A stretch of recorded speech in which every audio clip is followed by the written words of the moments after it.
আজকের আলোচনা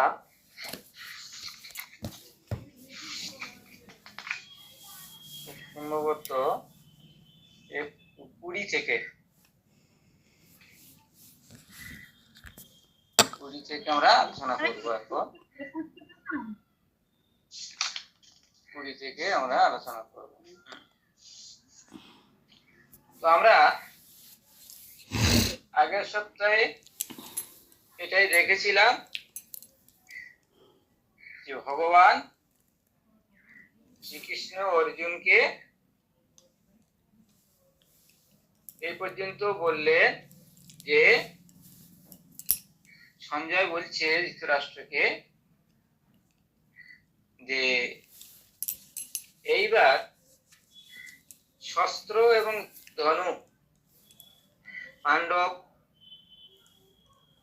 যে গ্রহণ করেছে, তারপর হৃষিকেশং তদাবাক্যম ইদাঙ্গাহ মহিপতে, অর্থাৎ ভগবান শ্রীকৃষ্ণকে অর্জুন এই কথা বললেন। কি কথা সেটা আমরা এখন আলোচনা করব। 21 নম্বর, সেনয়োর উভয়োর মধ্যে রথং স্থাপয় মে অচ্যুত, অর্থাৎ এখানে কি বলছে যে উভয় সেনার মধ্যে অর্জুন ভগবানকে বলছেন যে উভয় সেনার মধ্যে আমার রথকে স্থাপন করো হে অচ্যুত। আমার যে রথ, যে রথে আমি এসেছি, যে রথ তুমি চালিয়ে এসেছো, সেই রথ উভয় সেনার মধ্যে তুমি এটাকে স্থাপন করো। কতক্ষণ স্থাপন করবে তারপরে বলছি, যাবৎ এতান নিরীক্ষে অহম যুদ্ধ কামান অবস্থিতান কৈর্ময়া সহযোজ্যব্যম অস্মিন রণ সমুদ্যমে, অর্থাৎ উভয় সেনার মধ্যে, উভয় সৈন্যের মধ্যস্থলে রথকে স্থাপন করুন এবং যতক্ষণ আমি এদের দেখি, যাবৎ এতান নিরীক্ষে অহম, যতক্ষণ আমি এদেরকে দর্শন করি, তাবৎ, ততক্ষণ পর্যন্ত তুমি রথটাকে এখানে স্থাপন করো। কাদের দেখবে বলছে, যুদ্ধ কামান অবস্থিতান, যারা যুদ্ধের মনস্কামনা করে, যুদ্ধের পূর্বে এই মনোবাসনা নিয়ে যারা উপস্থিত হয়েছে তাদেরকে আমি দর্শন করব। আর কাদের? কৈর্ময়া সহযোজ্যব্যম, অর্থাৎ কাদের সাথে, কার কার সাথে আমার যুদ্ধ করতে হবে এই রণক্ষেত্রে, এই ধর্মক্ষেত্রে, কুরুক্ষেত্র মাঝে কাদের সাথে আমার যুদ্ধ করতে হবে এবং যুদ্ধ কামনায় নিয়ে, যুদ্ধ কামনা করে কারা এখানে এসেছে আমি তাদেরকে দর্শন করব। তাই তুমি উভয় সেনার মাঝখানে তুমি আমার রথটাকে স্থাপন করো। আরো কি বললো অর্জুন? বলছে, যৎস মানান অবেক্ষহম ইয়েতে অত্র সমাগতাঃ ধার্ত রাষ্ট্রস্য দুর্বুদ্ধে প্রিয় চিকিৎসবঃ। আর কি বললেন যে এখানে একটা জিনিস আমরা দেখছি, যৎস মানান মানে যুদ্ধ করার জন্য অত্যন্ত উদ্গ্রীব, অত্যন্ত আগ্রহ সহকারে, যৎস মানান অবেক্ষহম, অর্থাৎ যুদ্ধ করার জন্য যুদ্ধ মানসিকতা নিয়ে অত্যন্ত আগ্রহের সহিত যারা এখানে এসেছে এই রণক্ষেত্রে এতে অত্র সমাগতা, অর্থাৎ যারা এখানে এসেছে কারা, যে সমস্ত রাজন্য বর্গ এই সেনা দলে যোগদান করেছেন, এতে অত্র সমাগতা ধার্ত রাষ্ট্রস্য দুর্বুদ্ধে, একটা বিশেষণ এখানে প্রয়োগ করল। কিরকম বলছে, ধার্ত রাষ্ট্রস্য দুর্বুদ্ধে, অর্থাৎ ধৃতরাষ্ট্রের পুত্র ধার্তরাষ্ট্র, তাহলে ধৃতরাষ্ট্রের পুত্র এখানে কে মেন, দুর্যোধন। তাই বলছে যে দুর্যোধনের পক্ষ হয়ে, কোন দুর্যোধন, যে দুর্যোধনকে সম্বোধন করছে যে ধার্ত রাষ্ট্রস্য দুর্বুদ্ধে, অর্থাৎ দুর্বুদ্ধি দুর্মতি, দুর্যোধনের যুদ্ধে দুর্যোধনের সাথে যুদ্ধ করার জন্য কারা এসেছে, তাই বলছে ধার্ত রাষ্ট্রস্য দুর্বুদ্ধে যুদ্ধে প্রিয় চিকিৎসবঃ, মানে কোন কোন হিতৈষী, কোন কোন সেনা, কোন কোন মানুষ এই দুর্বুদ্ধি দুর্মতি পাপী দুর্যোধনের পক্ষ হয়ে যুদ্ধ করতে এসেছে এই রণক্ষেত্রে, আমি তাদেরকে একবার একটু দর্শন করি। যতক্ষণ তাদের দর্শন না করি ততক্ষণ পর্যন্ত তুমি রথটা উভয় সেনার মাঝে স্থাপন করো, এটা বলল। এরপর আবার সঞ্জয়ের কথা আসছে। অর্জুন সখাকে ভগবান কৃষ্ণকে বলে দিল যে তুমি এই রথটাকে স্থাপন করো, আমি দেখি কারা কারা যুদ্ধক্ষেত্রে যুদ্ধ করতে এসেছে, আমার সঙ্গে কারা যুদ্ধ করছে আর কাদের সাথে আমাকে যুদ্ধ করতে হবে। এরপর সঞ্জয় উবাচ, সঞ্জয় বললেন, এব মুক্ত ঋষিকেশ গুড়াকেশেন ভারত সেনয়োর উভয়োর মধ্যে স্থাপয়িত্বা রথোত্তম, অর্থাৎ এই বলে এব মুক্তা ঋষিকেশ, মানে এই কথা বলে, অর্থাৎ এব মুক্তা এই কথা বলে ভগবান শ্রীকৃষ্ণ কি করলেন, এব মুক্তা ঋষিকেশ গুড়াকেশেন ভারত, হে ভারত গুড়াকেশেন, যে নিদ্রাজয়ী কি করলো, সেনয়ের উভয়ের মধ্যে স্থাপয়িত্বা রথোত্তম, আগে আদেশ হয়েছে, পরে আদেশ পালন করছে কে, ভগবান শ্রীকৃষ্ণ নিজেই। বলছে সেনয়ের উভয়ের মধ্যে স্থাপয়িত্বা রথোত্তম, অর্থাৎ উত্তম রথকে উভয় সেনার মাঝখানে স্থাপন করলেন কে, ভগবান শ্রীকৃষ্ণ। কার নির্দেশে, অর্জুনের নির্দেশে।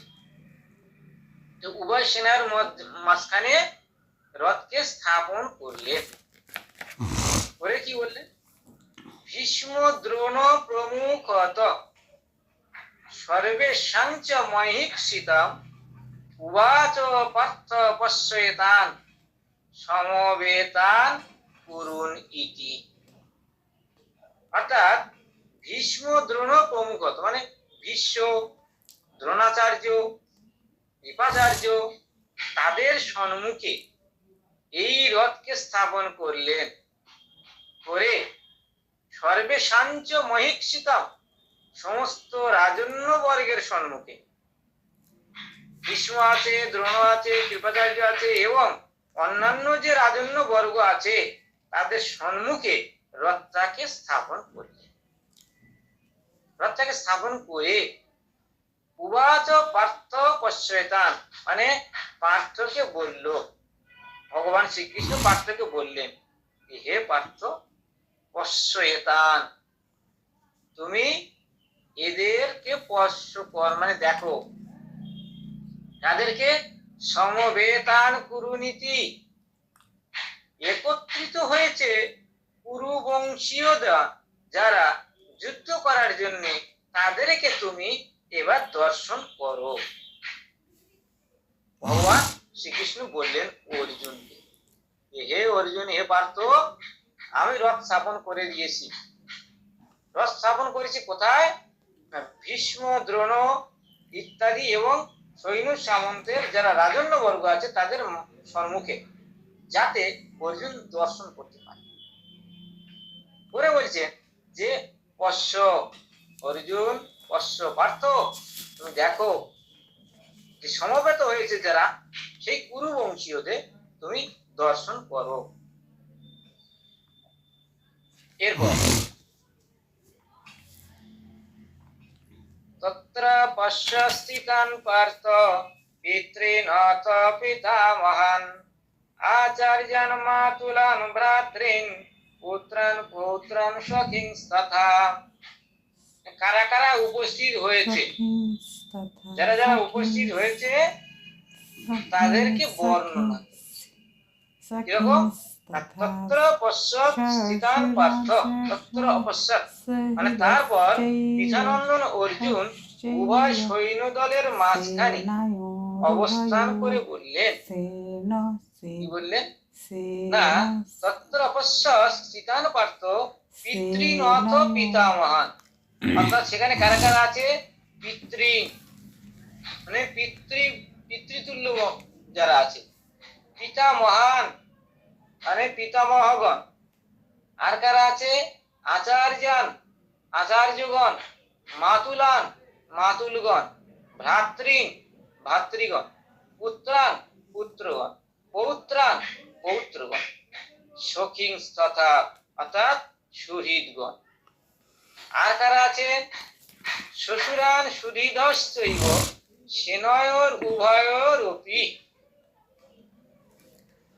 অর্থাৎ শ্বশুর কুল আছে, সুহৃদ আছে, আর সেনয়ের উভয়োরপি মানে উভয় সেনার মধ্যে, এগুলি এরা আছে।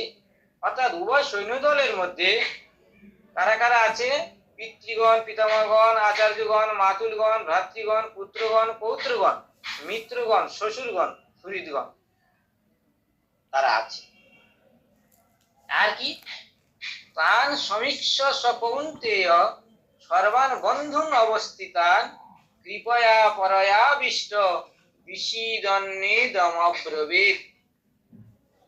তাদের দর্শন করলো, মনে বড় ইচ্ছা ছিল দর্শন করব, তো দর্শন তো হয়ে গেল।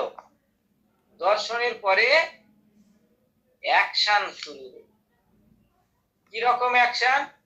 তান সমীক্ষ সকৌন্তেয়, সেই সমস্ত ব্যক্তিবর্গকে দেখে কি হলো?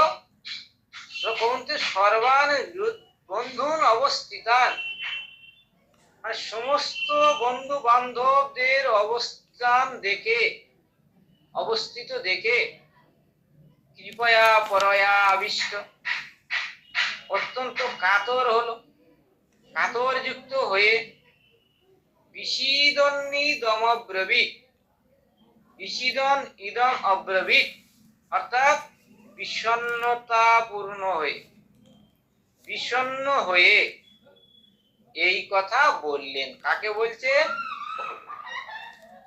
ভগবান কৃষ্ণকে বলছে। কি বলবে এবারে? এইবারে আসল মজা সৃষ্টি হবে। কিরকম? এবারে অর্জুন কি বলছে দেখি। অর্থাৎ অর্জুন এবারে সেই সমস্ত কিছু দেখে কৃপা পরবিষ্ট হয়ে বিষণ্ণ বদনে ভগবানকে বলছে। কি বলছেন? অর্জুন উবাচ দৃষ্টে মানস জনান কৃষ্ণ ইয়ুযুৎসুন সমবস্থিতান সীদন্তি মম গাত্রাণি মুখং মুখং চ পরিশুষ্যতে। অ্যাকশন শুরু হয়ে গেল। দৃষ্টিমান স্বজনান কৃষ্ণ, হে কৃষ্ণ, আমি তো সব দর্শন করলাম। আমার সমস্ত আত্মীয় স্বজন, পরিবার পরিজন, আমার রক্তের সম্পর্ক যারা, পিতৃতুল্য, গুরুতুল্য, মাতৃতুল্য, শ্বশুরতুল্য, পুত্র পৌত্র, সবাইকে দর্শন করেছি। এই দর্শন করার পরে কি বলছে, যারা এই যুযুস্থন অবস্থিতা, এই যুদ্ধক্ষেত্রে অবস্থান করছে, সেই সমস্ত স্বজনগণকে দর্শন করে সিদন্তি মম গাত্রাণি, আমার শরীর অবসন্ন হচ্ছে। সিদন্তি মম গাত্রাণি মুখঞ্চ পরিশুষ্যতি, আমার মুখ শুষ্ক হয়ে আসছে। দেবতুষ্য শরীরে মে রোম হর্ষশ্চ জায়তে, গান্ডীবং সংস্রতে হস্তাৎ ত্বকচৈব পরিদজ্যতে। অ্যাকশন গুলো বলছি। আমার শরীর কম্প দিচ্ছে। দেবতুষ্য শরীরে মে, আমার শরীর কম্পমান হচ্ছে। আর কি, রোম হর্ষশ্চ জায়তে, আর আমার রোমগুলো খাড়া হয়ে যাচ্ছে। রোম হর্ষশ্চ মানে রোমাঞ্চ হচ্ছে শরীরে। রোম হর্ষশ্চ জায়তে, গান্ডীবং সংস্রতে হস্তা, আমার যে ধনু, এই যে গান্ডীব ধনু আমার হাত থেকে এমনি খসে পড়ে যাচ্ছে। গান্ডীবং সংস্রতে হস্তাৎ ত্বকচৈব পরিদজ্যতে, আর আমার চর্মে মানে চামড়াতে জ্বালা হচ্ছে, মানে জ্বালা বোধ হচ্ছে আমার চর্মের মধ্যে। হাত থেকে পড়ে যাচ্ছে আমার গান্ডীব ধনু, আমার শরীর রোমাঞ্চ হচ্ছে, আমার মুখ শুষ্ক হয়ে যাচ্ছে, শরীর কম্পিত হচ্ছে। আর কি, আবার বলছে যে নোচ শক্নোমি অবস্থাতুম, অর্থাৎ আমি আর ঠিক মতো ভাবে দাঁড়িয়ে থাকতে পারছি না। নোচ শক্নোমি অবস্থাতুম, আমি ঠিক মতো অবস্থান করতে পারছি না। ভ্রমতীব চ মে মনঃ, অর্থাৎ আমার মন বিভ্রান্ত হচ্ছে। ভ্রমতীব চ মে মনঃ নিমিত্তানি চ পশ্যামি বিপরীতানি কেশব, অর্থাৎ হে কেশব, আমি আর স্থির থাকতে পারছি না। আমার মন যেন ঘুরছে, আর আমি সমস্ত কুলক্ষণ মানে দুর্লক্ষণ গুলো দর্শন করতে পারছি। অর্থাৎ এই যুদ্ধে কোন সুলক্ষণ আমি দর্শন করতে পারছি না, সবকিছু দুর্লক্ষণ আমি দর্শন করছি, কারণ তার লক্ষণগুলো আমার এই কার্যের মধ্য দিয়ে, আমার এই শরীরের মধ্য দিয়ে প্রকাশিত হচ্ছে। আমার রোমহর্ষণ হচ্ছে, আমার গাত্রে জ্বালা ধরছে, মুখ শুকিয়ে যাচ্ছে, গান্ডীব হস্ত থেকে পড়ে যাচ্ছে, ত্বক জ্বালা করছে, আমি আর থাকতে পারছি না। মন ভ্রম হয়ে গেছে, অর্থাৎ কিং কর্তব্য বিমূঢ় হয়ে গেছে। আমি কি করব আর কি করব না, কি করা উচিত কি করা উচিত নয়, তা আমি বুঝতে পারছি না। আমার মন অতীব ভ্রমতীব, আর আমি বিপরীত সমস্ত কিছু লক্ষণ আমি দর্শন করতে পারছি। এইখানে কয়েকটা আলোচনা যদি আমরা করি ছোট্ট করে, তারপর শেষ করব। এখানে দেখো বলছে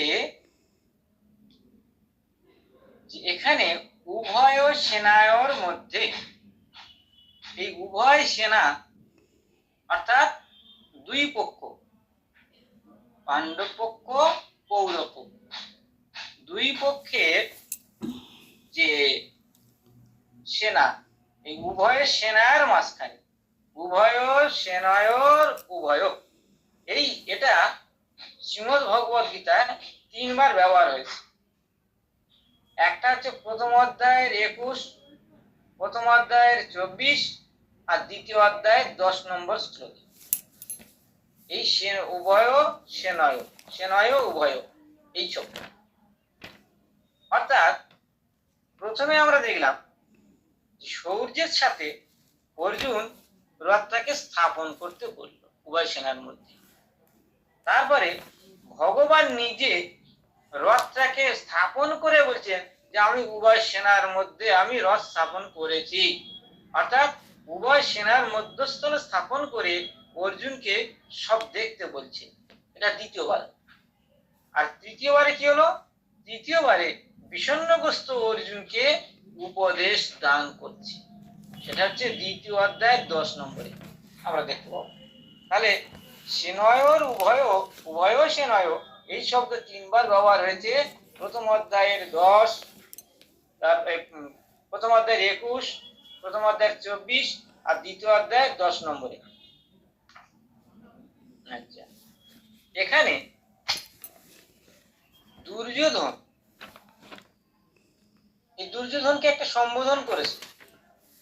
দুর্যোধনকে বলছে দুর্বুদ্ধি দুর্যোধন। সে তো ভাই, তো ভাইকে এইভাবে দুর্বুদ্ধি বলার কারণ কি?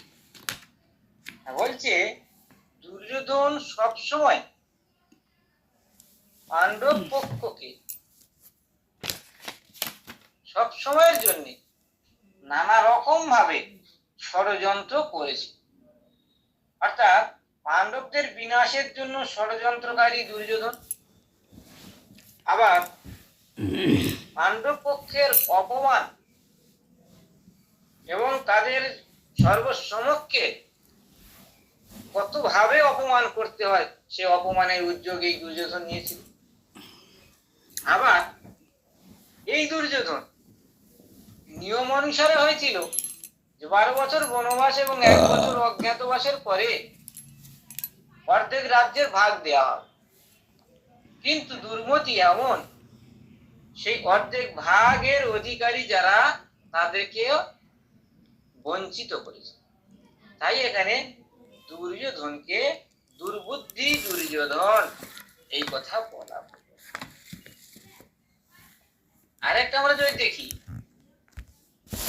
যে ভগবান যখন রথকে স্থাপন করলো, রথকে স্থাপন করে তো শুধু বলতে পারতো যে অর্জুন তুমি দর্শন করো, তা না বলে এখানে কি বললো যে হ্যাঁ, উবাচ পার্থ পশ্যেতান সমবেতান কুরুনীতি। তো এই যে কুরুদের দর্শন করো, কৌরবদের দর্শন করো, অর্থাৎ কেন বললো এটা? বললো এই কারণে যে অর্জুন তো জানে বা দেখছে, বা মনে বুঝতে পারে কার সঙ্গে যুদ্ধ করতে হবে, কিন্তু এই যে অর্জুনের মধ্যে মোহ যাতে বেশি করে উদয় হয়, যাতে মোর মধ্যে মায়ার যেন উদয় হয়, তাই বলছে যে তুমি এই গুরুকে দর্শন করো, কৌরবদের দর্শন করো। অর্থাৎ মোহ জাগাবার উদ্দেশ্যে প্রথমে এটা বললেন যে মোহ জাগাতে হবে। ভগবান কিন্তু প্রথমে মোহটাকে ভঙ্গ করায়নি, তারও কারণ আছে। মোহ ভঙ্গ করাবে তখন যখন মোহগ্রস্ত হবে। এখন তো অর্জুন মোহগ্রস্ত হয়নি পুরোপুরি, পূর্ণরূপে মোহগ্রস্ত হোক, তারপরে তো মোহ ভঙ্গ করবে। তাই ভগবান ছলনা করে, ভগবানের কৃপা করে তার মধ্যে যাতে মোহের উৎপত্তি হয়, মনটাকে যাতে মোহগ্রস্ত হয়, তার জন্য বললো যে কৌরবকে দর্শন করো, কুরুবংশীয়কে দর্শন করো। অর্থাৎ একত্রিত যে কুরুবংশ, সেই কুরুবংশকে তুমি অবলোকন করো, যাতে ওর মধ্যে শুধু মায়া, শুধু যেন মমত্ব সৃষ্টি হয় যে এরা আমার আপনজন, এরা আমার প্রিয়জন, আমি এদের সাথে যুদ্ধ করতে পারবো না। এই যে মোহ, এই মোহটাকে বেশি করে ওর মনকে যেন আবিষ্ট করে, তারপর তো আমি মোহ বিদূরিত করব। যেমন বৈদ্য যখন কোনো কিছু একটা অপারেশন করে, বা একটা ফোঁড়া হলো তাকে অপারেশন করবে, তো যখন কাঁচা অবস্থা থাকে তাকে অপারেশন করে না, তাহলে কি করে, ওষুধ দিয়ে ওটাকে পাকাতে হয়, পাকানোর পরে তারপরে ওটাকে অপারেশন করতে হয়। এইরকম এই বৈদ্যরূপী ওই ভগবান কৃষ্ণ কি করলেন, যে অর্জুনের মনের মধ্যে মোহ যাতে বেশি করে জাগ্রত হয়, তাই তার সামনে বললেন যে এই দেখো কৌরব বংশীয়দের যারা আছে তুমি তাদের দর্শন করো। এই কৌরব বংশ, এই কুরু, এটা বলা এটাই কারণ। আবার সম্বোধন এখানে কি হলো না, গুড়া কেশ, ঋষি কেশ, এটা আমরা জানি যে গুড়া কেশ, এটা দুটো অর্থ আছে। একটা হচ্ছে গুড়াকা ঈশ, গুড়া কেশ, আর একটা হচ্ছে গুড়া ঈশ, গুড়া কেশ। অর্থাৎ গুড়া মানে কোঁচকানো, আর কেশ মানে চুল। যার কোঁচকানো কোঁচকানো চুল তাকে বলা হয় গুড়া কেশ। আর গুড়াকা ঈশ মানে নিদ্রার অধিপতি, অর্থাৎ নিদ্রাকে যিনি জয় করেছেন, এই দুরকম অর্থ বলা যায়। আবার ঋষিকেশ মানে ঋষিক ঈশ মানে ইন্দ্রগুলোকে যিনি জয় করেছেন, ঋষিক ঈশ ঋষিকেশ মানে যিনি ইন্দ্রগুলোকে জয় করেছেন তাকে বলা হয় ঋষিকেশ।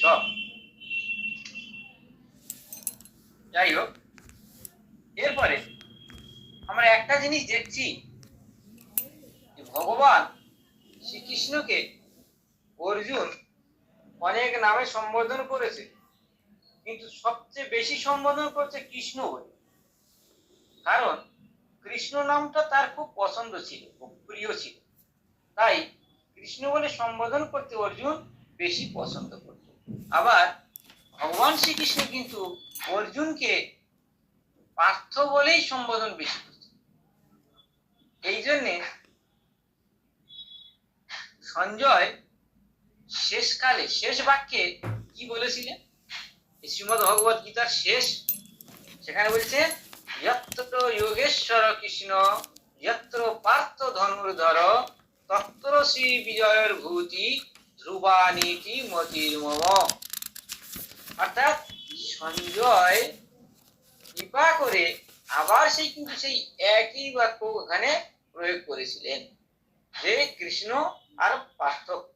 বলছে যত্র যোগেশ্বর কৃষ্ণ যত্র পার্থ ধনুর্ধর তত্র শ্রী বিজয় ভূতি ধ্রুবানীতি মতির মম। যেখানে ভগবান শ্রীকৃষ্ণ, কোন ভগবান শ্রীকৃষ্ণ, যত্র যোগেশ্বর কৃষ্ণ, অর্থাৎ যোগেশ্বর ভগবান শ্রীকৃষ্ণ, আর যত্র পার্থ ধনুর্ধর, ধনুর্ধারী পার্থ, যেখানে থাকবে সেখানে জয়, সেখানে শ্রী, সেখানে ঐশ্বর্য, সেখানে সত্য, সেখানে ধর্ম অবশ্যই। তাহলে আমরা আজকের আলোচনায় এই পর্যন্ত পেলাম।